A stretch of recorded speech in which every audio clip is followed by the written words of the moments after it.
गोकुलधाम मध्ये चोरी, आपल्या गोकुलधामच्या एकमेव सेक्रेटरीच्या घरी चोरी, ओय माझा यार भिडूच्या घरी चोरी. काकाजी एकदा मला तो चोर सापडू तर द्या, मग त्याला मी.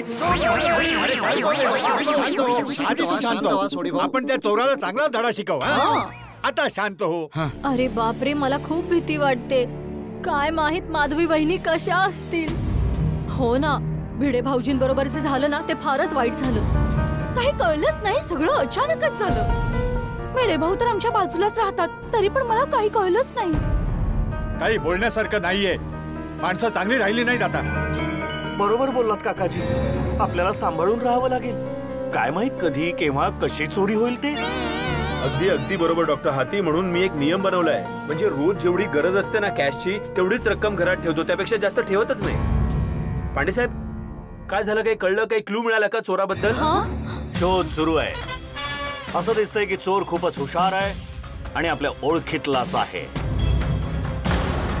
अरे मी पण कधीच हेच म्हणतोय. हो काकाजी, ते काय ते घरचा भेदू, घरचा भेदी. मला हे सांगा, तुम्ही निळ्या गाडीऐवजी अजून एखादी अनोळखी व्यक्ती येताना पाहिली का? मला प्रत्येक माणसाची आणि प्रत्येक गोष्टीची माहिती हवी. भिडे, सगळ्यात आधी मला हे सांगा, तुम्ही भूतकाळात कोणाकडून पैसे उधार घेतले होते आणि तुम्हाला त्याचे पैसे देणं जमलं नाही म्हणून त्याने चोरी केली? नाही पांडे साहेब, मी कधी कोणाकडून उधार नाही घेत. नीट आठव भिडे. पांडेजी, भिडे भाऊ तर माझ्याकडे सुद्धा उधारी नाही ठेवत. गुड. बरं ते सोडा, मला सांग, तुझं इतक्यात कोणाशी भांडण झालं होतं? नाही, अजिबात भांडण नाही झालं. नक्की? अरे मी कशा, सकाळी फक्त जेठालाल बरोबर थोडं तुतुमिमी झालो होतो. काय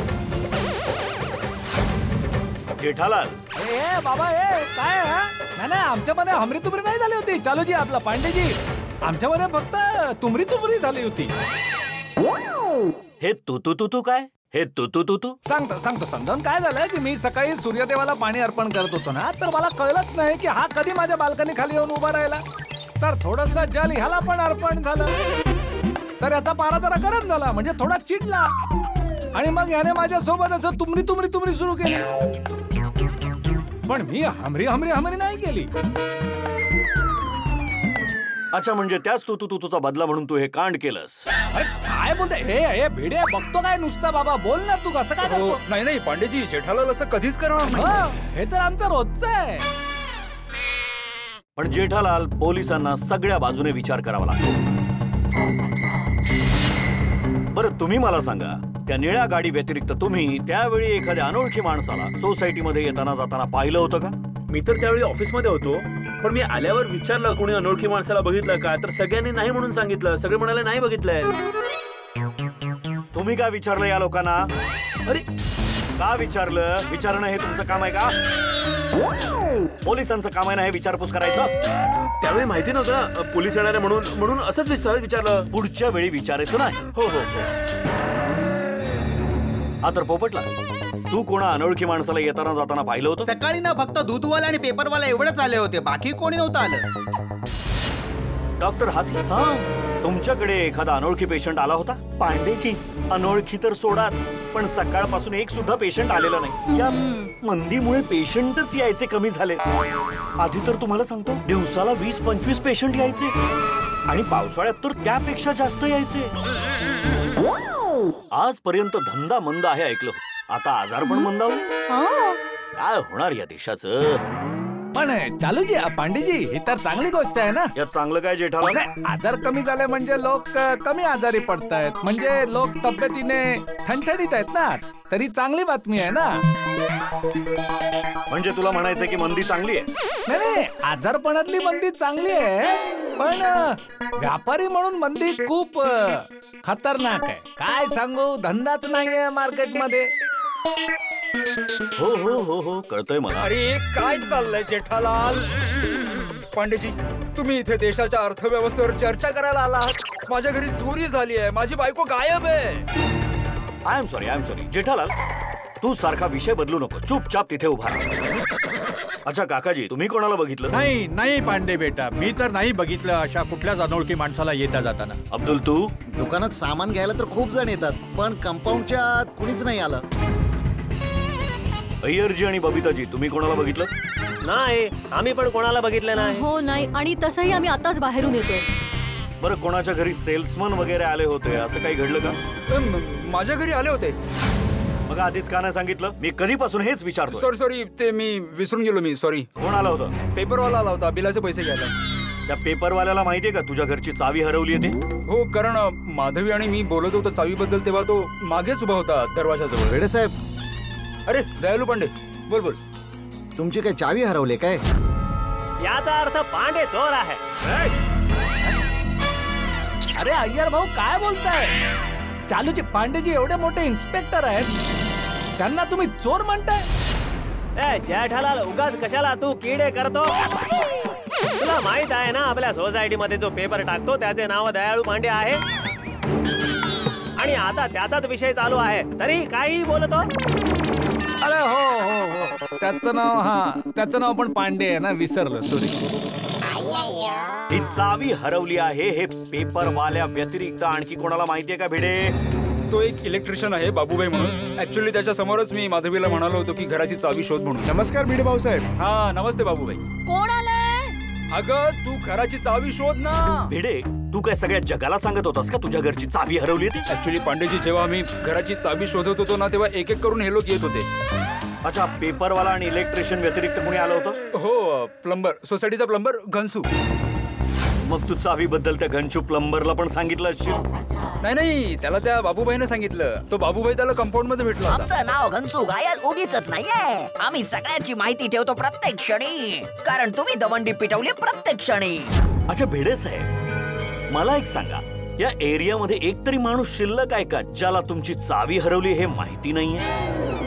भिडे, तुला थोडी काळजी घ्यायला पाहिजे होतीस रे मित्रा. या टाइपची इन्फॉर्मेशन आपण लोकांना दिली तर कोणीही मिसयूज करू शकतं ना भिडे. अरे तू एक शिक्षक असून सुद्धा एवढी मोठी चूक कशी काय करू शकतो? अरे बाबा, टेन्शन मध्ये होतो म्हणून झाली चूक पोपटला. आणि काय ना, अशा वेळेस माणूस ना असा भंजाळून जातो ना भाऊ. काय होऊन जातो रे? काय नाही, सोड ना तू. मग असं बोलला का तू? हे भिडे, आता बघा कसा टाइमपास करतोय. हे इथे काय टाइमपास चाललाय? टाइमपास चाललाय? पोपटलाल शांत राहा ना बाबा. हा तर भिडे, तुम्ही सकाळी कुठे बाहेर गेला होता? हो, मी आणि माधवी मार्केटला गेलो होतो. Share market? नाही, शेअर मार्केट नाही. आमचा लोणशी पापडाचा बिझनेस आहे, तर त्याचं रॉ मटेरियल आणायला आम्ही भाजी मार्केटमध्ये गेलो. आणि चालूजी पांडेजी, समजा भिडेला शेअर मार्केटमध्ये पैसे अडकवायचे असतील तर त्यासाठी मार्केटमध्ये जायची गरज नाही. हल्ली सगळं काही ऑनलाईन झालंय. घरी बसल्या बसल्या कॉम्प्युटरवर सगळं करू शकता. तुला विचारलं मी जेठालाल? विचारलं नाही, सॉरी. काय भिडे, आता लाल जेठालाल टाइमपास करतोय, त्याला तू काही नाही बोलणार ना आता? हे बघा चालूजी पांडेजी कसं करतोय बघा. आता शांत बसा सगळ्यांनी. तुम्ही दोघं आता काहीही बोलणार नाही. मला असं म्हणायचं होतं की चावी मार्केटमध्ये पडली असेल आणि ती चावी चोराच्या हाती लागली असेल. त्याने तुमचा पाठलाग केला असेल आणि वेळ साधून तुमचं घर साफ केलं असेल. नाही, पांडेजी, चावी मार्केटमध्ये पडूच शकत नाही. कारण चावी जी आहे ती माधवीच्या पर्स मध्ये होती आणि माधवीने मार्केटमध्ये पर्स उघडलीच नाही. सगळे पैसे मीच खर्च केले. माधवीने पर्स डायरेक्ट सोसायटीमध्ये आल्यावरच उघडली होती. त्यामुळे मला वाटतं चावी इथेच कुठेतरी पडली असणार. अच्छा, तर मार्केटमध्ये तुझे पैसे संपले आणि तुझ्या बायकोने तिची पर्स इकडे उघडली. नाही, ऍक्च्युली काय झालं, आम्ही रिक्षाने आलो ना, तर रिक्षावाल्याला द्यायला माझ्याकडे सुट्टे पैसे नव्हते म्हणून माधवीने पर्स उघडली होती. हे रिक्षावाल्यांचं रोजचं आहे, सुट्टे सॉरी. अच्छा, म्हणजे बाहेरून येणाऱ्या लोकांमध्ये तो रिक्षावाला सुद्धा होता तर? हो, आणि तो रिक्षावाला ना खूप चालू होता पांडे. नाही म्हणजे मला म्हणायचं ते खूपच बदमाश होता. काय ना, त्याने मला ती चिकटपट्टी चिकटवलेली नोट चिकटवली. जशी मी चिकटवलेली नोट तुम्हाला चिकटवली आहे, तुम्ही पण कोणाला तरी चिकटवून टाका. अरे मी पण चिकटवून टाकू म्हणजे MH02 MH. कदाचित ती चावी रिक्षामध्ये पडली असेल.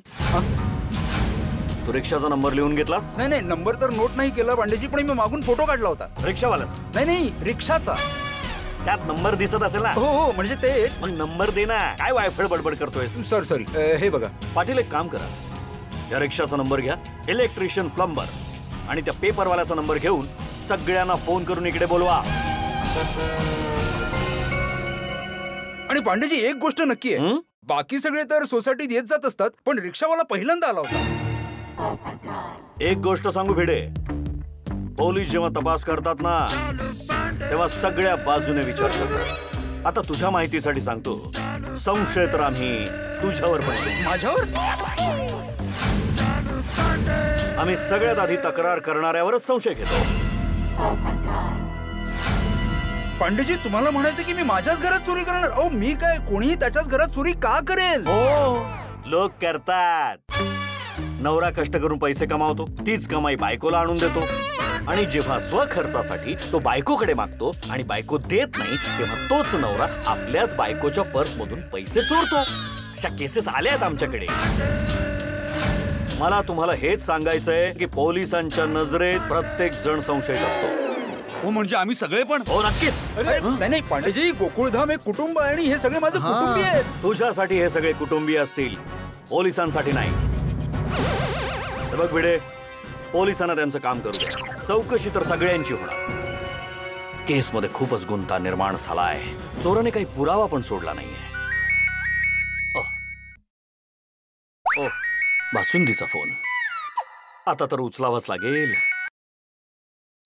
हा बासुंदी, मला माहितीये दिल की चोरी सिनेमा सुरू झालाय, पण काय ना, मला ते भिडेच्या घराच्या चोरीची केस आधी सोडवावी लागेल.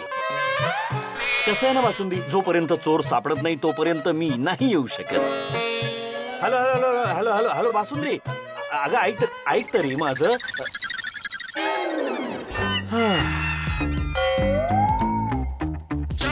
बासुंदी नाराज झालीये. काही हरकत नाही.